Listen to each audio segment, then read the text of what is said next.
So, Martin Luther King Jr. My entire third grade play was devoted to his I Have a Dream speech. And he was the focus of our Black History Month. And this all seems to be dependent on this idea that Dr. King's dream would materialize no matter what.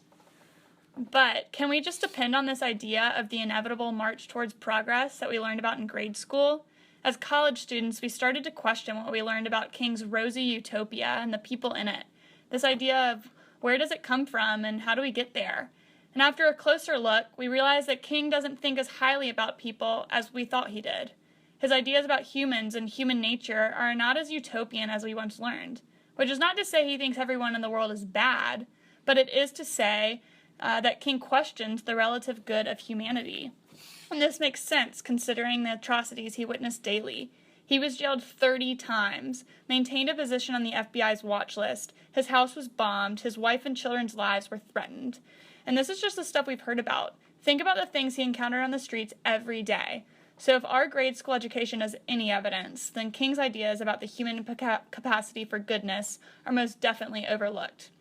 As King developed as a leader of the civil rights movement, he began to believe that humans were actually very fallible, and that we have to work really hard to overcome the inevitable human tendency to sin.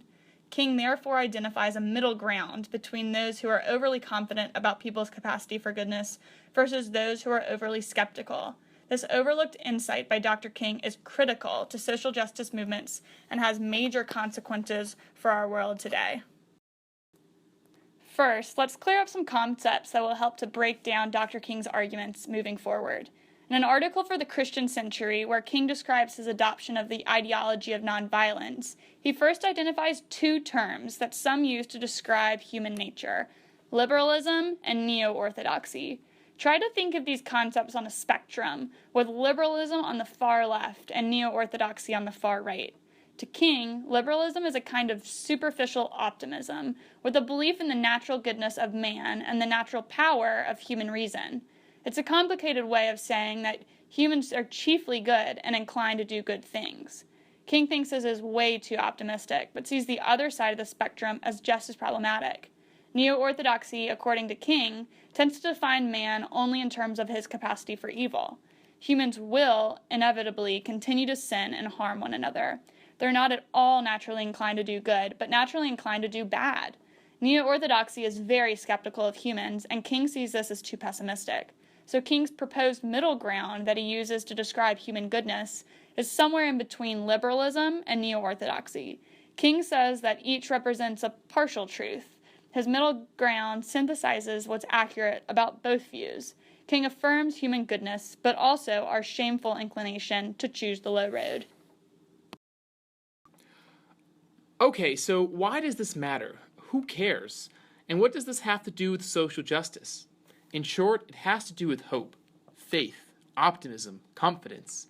Let me explain.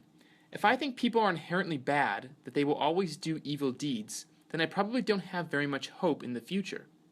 Why should I go out to try and change things, or to try and change people and their attitudes if, in the end, people will still support injustice no matter what?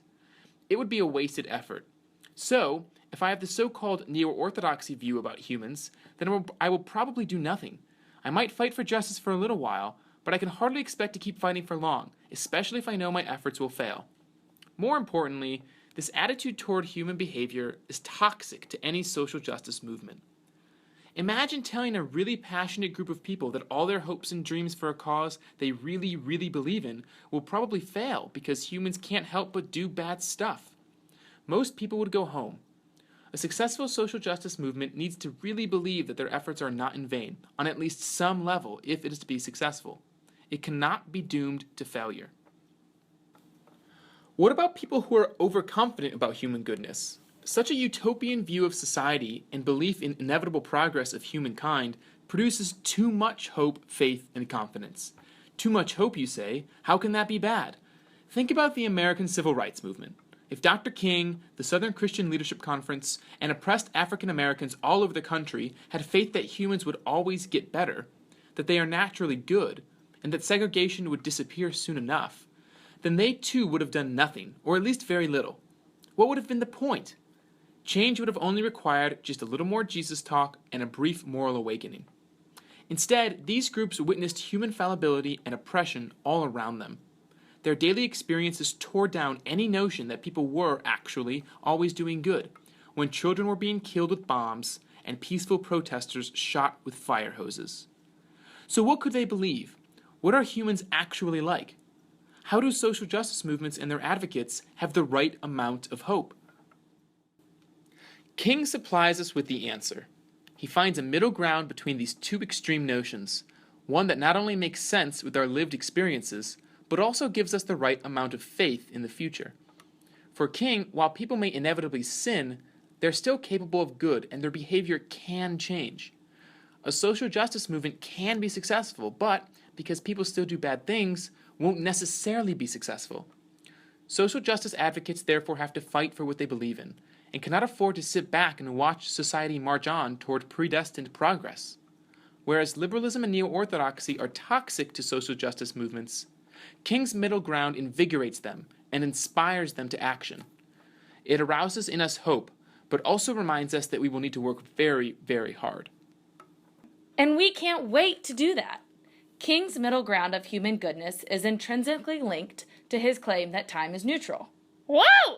What are you talking about? That seems like a real stretch. Let me explain. King says time is neutral. In a letter from a Birmingham city jail, King says, time can be used either destructively or constructively. And this is entirely dependent on King's middle ground between liberalism and Neo-Orthodoxy. Liberalism seems to suggest that over time, things will get better, because it overestimates people's capacity for good. Neo-Orthodoxy seems to suggest that over time, things will probably get worse, because it underestimates human goodness. King corrects both of these views with his middle ground. Because King is practical in his assessment of human goodness, time is neutral. People can do a lot of good or a lot of bad, so time will not inevitably cure all ills. In fact, with time, things will probably go downhill if no action is taken.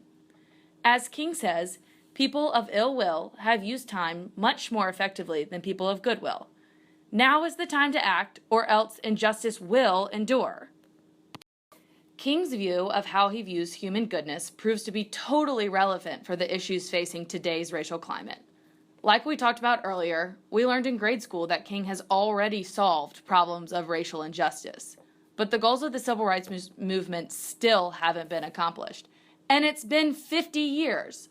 Look around. The deaths of Michael Brown, Eric Gardner, and Walker Scott, mass incarcerations, and crippling poverty all suggest that King's dream remains unfulfilled. This utopian ideal we learned about in middle school simply does not exist. And if time won't heal all wounds, then we need to act now.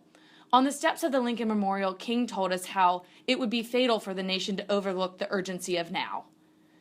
Stuck inside a dirty jail cell in Birmingham in 1963, King wrote that human progress never rolls on the wheels of inevitability. We can continue to have debates about how to solve injustice and inequality. We can debate strategy, methods, and who we should be in charge. But there is no question that we need to fight for justice now.